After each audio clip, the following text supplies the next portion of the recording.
All right, welcome back to the Bible Bearded and Bald. We're going to be looking at Daniel chapter 7 today. I'm going to read the chapter and I will comment as we go along. I'll try to keep my comments brief because you need to hear more of the Word of God than the word of the bearded Bible and bald guy. So here it says, in the first year of Belshazzar, king of Babylon, Daniel had a dream and visions of his head upon his bed. Then he wrote the dream and told the sum of the matters. You know, this incredible prophecy that we're about to see is going to predict all the major empires of Western civilization in advance. It was written in 553 BC. That is late 6th century, mid 6th century. And, for him to tell all this in future is incredible. People used to discredit the book of Daniel because it was so accurate. They say, oh, that was written in the 1st century BC or AD until 1947's discovery of the Dead Sea Scrolls. And there you had a copy of Daniel. And it was word for word the same as what they already had, and it confirmed the original dating of Daniel. So it is a prophecy. Interestingly, around that same time, people started coming up with alternate methods of interpreting Daniel, preterism and futurism, created by two Jesuit priests to undo the prophetic interpretations that were before it. And so it takes the divine out of the interpretation. But continuing on, it says, Daniel spake and said, I saw in my vision by night, and behold, the four winds of the heaven strove upon the great sea. And this is your key to interpreting Bible prophecy. You need to take keywords and search them out and see what they represent. Usually, there's not a lot of wiggle room on what they represent. The four winds of heaven often represent strife and war. Commotion. The sea represents condensely populated areas in many languages and nations. So these beasts, and here in verse 4, it says these four beasts came up from the sea. So you see these four beasts, which are kingdoms. You'll see that in verse 23, a beast equals a kingdom. You see these kingdoms arising in densely populated areas, and they're all different from one another. They all four spoke different languages, definitely. Now, this was during the king of Babylon when it was written, during the kingdom of Babylon, that is. It says the first was like a lion and had eagle's wings.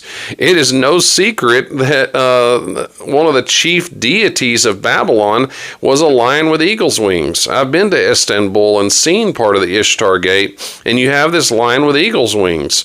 So this is a fitting symbol for Babylon. It says, I beheld till the wings thereof were plucked, and it was lifted up from the earth and made to stand upon the feet as a man, and a man's heart was given to it. I'm not sure what that means. It could mean the downfall of it and how its power is greatly diminished before it was conquered. Verse 5, and behold another beast, a second, like to a bear, and it raised itself up on one side, and it had three ribs in the mouth of it, between the teeth of it, and they said thus unto it, arise, devour much flesh. If you've taken world civilization, you know that the Achaemenid Empire, also known as the Medo-Persian Empire, was the next to take the world scene as the next superpower. It conquered Babylon in 539 BC. Notice that it's raised up on one side. That could indicate that the Persian side was stronger.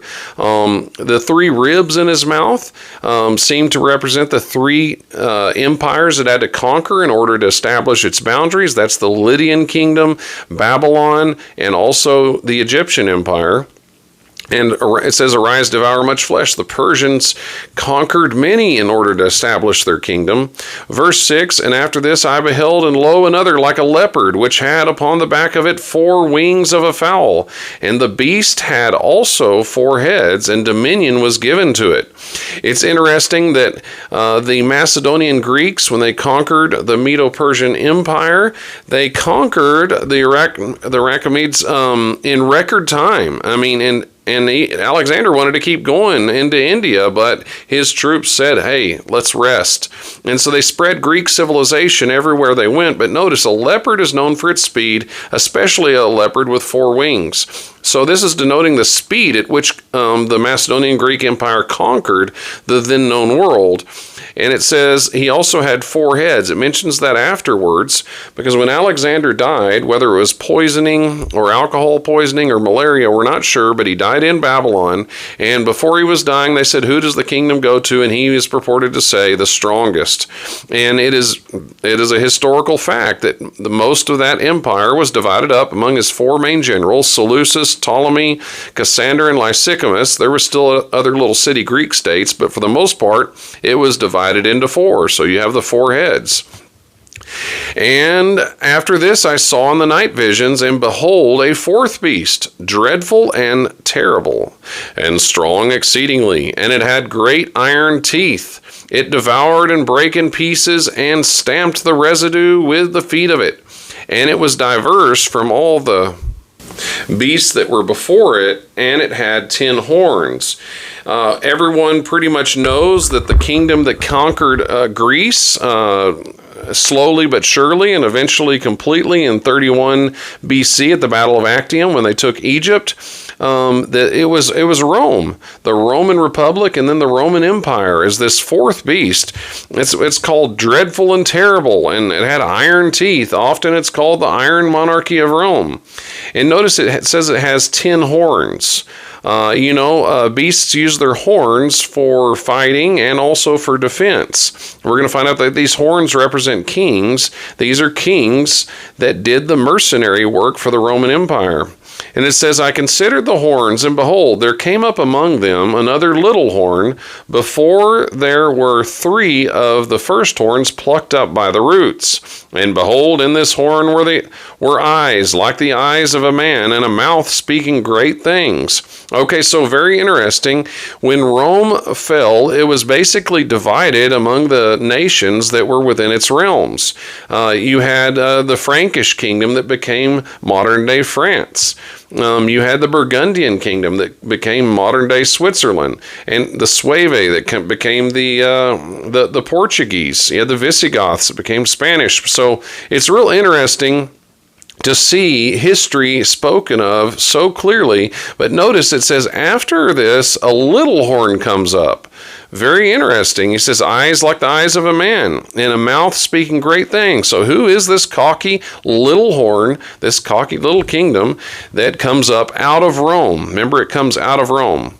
Verse 9, it says, and I beheld till the thrones were cast down, or set up is a better translation, and the Ancient of Days did sit, that's God the Father, whose garment was white as snow, and the hair of his head like the pure wool. His throne was like the fiery flame, and his wheels as burning fire. A fiery stream issued and came forth from before him. 1,000 thousands ministered unto him, and 10,000 times 10,000 stood before him. The judgment was set, and the books were open. So after this little horn power comes along, then you have the judgment taking place, and there's another little phase here in the judgment. Notice this. It says, I beheld then because of the voice of the great words which the horn spake. So the focus is on this little horn. Out of all the kingdoms, he's going to focus on this little horn the most. I beheld even till the beast was slain, and his body destroyed and given to the burning flame. As concerning the rest of the beasts, they had their dominion taken away, yet their lives were prolonged for a season and a time. It's no secret that when the Persians conquered Babylon, they incorporated a lot of the mystery rituals from Babylon, a lot of their culture, and the Greeks did the same when they conquered the Persians. You have the Mithras that settled up in Pergamos, and a lot of them were Chaldeans out of Babylon, and that was incorporated into the Roman Empire, and some of those elements got incorporated into Christianity later on. Continuing on, it says, and I saw in the night visions, and behold, one like the Son of Man came with the clouds of heaven. And before you think this is the second coming, you need to look and see where he's going. And came to the Ancient of Days. He came to God the Father, and they brought him near before him. And there was given him dominion and glory and a kingdom, that all people, nations, and languages should serve him. His dominion is an everlasting dominion which shall not pass away, and his kingdom that which shall not be destroyed. So the Son comes to the Father, who's sitting in the place of judgment at his judgment throne in the heavenly sanctuary, and they are looking at the little horn. They are reviewing the cases of the kingdoms of humanity. And it says, and I, Daniel, was grieved in my spirit in the midst of my body, and the visions of my head troubled me. No doubt. You see, Daniel was stuck in Babylon. The prophecy from Jeremiah was that he was going to be going home in about 4 or 5 years. You know, he told him 70 years you'll experience in Babylon. Daniel, although an old man, he still cared about his nation. And here he sees that all this is going to take place. He's thinking, are we going to even be able to go back to our Holy Land? This is a troubling vision for him. And he says, I came near unto one of them that stood by. And if you search that phrase, one of them that stood by, that's always an angel, and asked him the truth of all this. So he told me and made me know the interpretation of these things. So the angel is about to interpret the vision. These great beasts which are four kings which shall arise out of the earth. But the saints of the Most High shall take the kingdom and possess the kingdom forever, even forever and ever. So before he explains the vision, he summarizes it. Those are 4 kings. Later on, they're called kingdoms. And he's saying, don't worry, the saints are going to possess the kingdom eventually. Verse 19, he says, Then I would know the truth of the 4th beast, which was diverse from all the others, exceedingly dreadful, whose teeth were of iron, and his nails of brass, which devoured and brake in pieces and stamped the residue with his feet. This is referring to that 4th beast, the Roman Empire. No empire has ever been like the Roman Empire. It is definitely diverse and different from all others, and it's true that it completely stomped other cultures down into nothing. Cultural assimilation took place on a wide scale. Verse 20, and the 10 horns that were in his head, and of the other that which came up. That's talking about the little horn. And before whom three fell, even of that horn that had eyes and a mouth that spake very great things, whose look was more stout than his fellows. Now it is a historical fact that this little horn power, it grew out of the Roman Empire. So it come up after Rome fell, and it's stronger than all of the other kingdoms, and it's also a little one. The Roman church state grew out of the Roman Empire, and its look was definitely more stout than its fellows. Kings could not be crowned without its approval. Verse 21, it says, And I beheld, and the same horn made war with the saints and prevailed against them. It is of a truth that the Roman church state killed many Christians who did not agree with their ideology. Many of them were tortured, killed, imprisoned for simply owning a Bible or wanting the Bible in their own language. From 400 AD, they commanded that the Bible could only be in Latin, and most people didn't speak Latin anymore. Notice that this little horn is going to prevail until the Ancient of Days came and judgment was given to the saints of the Most High. So this little horn power will reign all the way up until the judgment. And the time came that the saints possessed the kingdom. Notice Gabriel keeps, which we assume this is Gabriel, keeps assuring him that the saints are eventually going to possess the kingdom.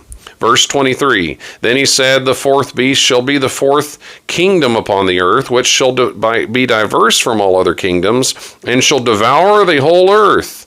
And it shall tread it down and break it in pieces. No other empire did that more than the Roman Empire in history. Verse 24, And the 10 horns of this kingdom are the 10 kings that shall arise. It is true that after Rome fell, it was divided among the nations that were already a part of the Roman Empire. The Franks, the Ostrogoths, the Heruli, the Burgundians, the Alemanni, the Anglo-Saxons, and so on and so on. And then it says, and another shall arise after them. So after them, this mysterious little horn arises, which I believe is the Roman church state. And it says, and he will be diverse from the first and shall subdue 3 kings. You know, 3 of the main European kingdoms were subdued before this little horn came up. And the little horn probably had some political sway in the subduing of those kings, and those were the Vandals, the Ostrogoth, and the Heruli. They were all wiped out, and that made room for the little horn. The Eastern Roman Empire, which was very much aligned with the Catholic Church back then, helped in making that happen. Look at this, verse 25, and he shall speak great words against the Most High. You know, it is a fact that this power has spoken great words against the Most High. It's even made some claims that are downright blasphemous. In fact, speaking against the Most High is a form of blasphemy. And he shall wear out the saints of the Most High and think to change times and laws. So it is a fact that this little horn power changed God's law, or thought to change it. You can read it in the Catholic Catechism that they eliminate the second commandment, and they also change the day on the fourth commandment, the day of worship, and they claim that it was from their own authority. They also split the last commandment about coveting into two commandments so they could retain the number 10. Notice, and they shall be given into his hand until a time and times and the dividing of time. Now, what is this? A time equals 1 year. A Jewish year was 360 days, and times represents 2 years if there's not a qualifier before it. So we have 360, and then we got 720. 360 times 2. And the dividing of time, or half a time, so 180. You put that all together and you've got 1260. In Bible prophecy, a day often will refer to a year. You can find that by looking at the words of Jesus in Luke 13, 32 through 33, also Numbers 33 and 34, and Ezekiel 4 through 8. But the judgment shall sit, and they shall take away his dominion and consume and to destroy it until the end. And the kingdom and the dominion and the greatness of the kingdom under the whole heaven shall be given to the people of the saints of the Most High, whose kingdom is an everlasting kingdom, and all dominions shall serve and obey him. Hitherto is the end of the matter. As for me, Daniel, my cognitions much troubled me, and my countenance changed in me, but I kept the matter in my heart. So what an incredible prophecy. It depicts 5 major Western civilization empires that were to arise, and it predicted them before they ever came into existence. How great is our God? He knows the future, and you will see in this prophecy it is built upon the foundation of Daniel chapter 2 in that prophecy. It continues to repeat and expand throughout Daniel and the book of Revelation, and it continues on down towards our time. We can trust the Bible, friends.